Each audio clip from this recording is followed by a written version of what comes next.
ঝাঁট দেওয়া হয়ে গেছে, এখন এই জলগুলো আমি তুলছি। এবার আমি ঘর মুছবো।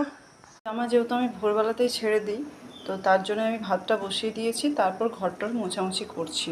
এটা আমার হয়ে গেছে, এবার আমি নামিয়ে নেবো। আর এদিকে আলু পটলের সবজির জন্য আলুটা সেদ্ধ করে নিলাম। ভাতটা নামিয়ে নিয়েছি, এদিকে আমি ঘরটা মুছে নিচ্ছি। আজকে মিস্ত্রি লাগবে, এবার মিস্ত্রি লাগলে ওইদিকে ওদেরকে চাটা দিতে হবে, দিতে হবে। তার জন্যে দেখলাম যে এখনও তো আসেনি ওরা আসবে 9টায়, তো ঘরটা তার আগে মুছে নিই। ভাতটা নামিয়ে এসে আমি এখন ঘরটা মুছে নিচ্ছি, কারণ মিস্ত্রিরা আসবেন, আর মিস্ত্রিরা এলে ওদেরকে চাটা দিতে হবে। আর ছেলে মেয়েগুলো ঘুমাচ্ছে, তাহলে ঘরটা মুছে গিয়ে রান্নাটা চাপিয়ে নেবো, বাকি রান্নাগুলো করে নেবো, পুজোটা করে নেবো।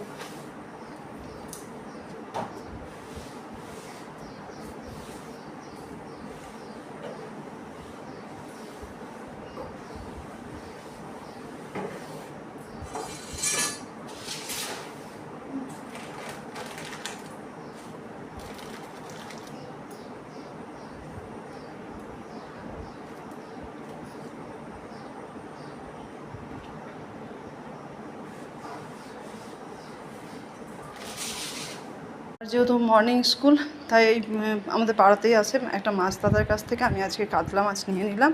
এটাই আজকে রান্না করব। রান্না আমার কমপ্লিট হয়ে গেছে। মুখে ক্রিমটা মেখে নিই, এবার পুজো করবো।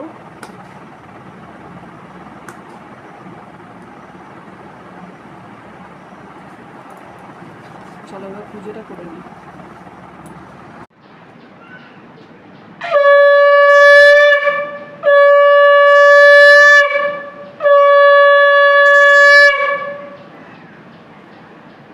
আর পুজো কমপ্লিট হলো, পুজো করে নিয়েছি। পুজো করার পরে মুড়ি খাচ্ছি। কুমড়োর তরকারি করেছি আজকে সকালে টিফিনে মুড়ি খাওয়ার জন্য, আর ছোলা নিয়েছি, আর এখানে একটা কাঁচা লঙ্কা নিয়েছি। চলো এবার খেয়ে নিই মুড়িটা।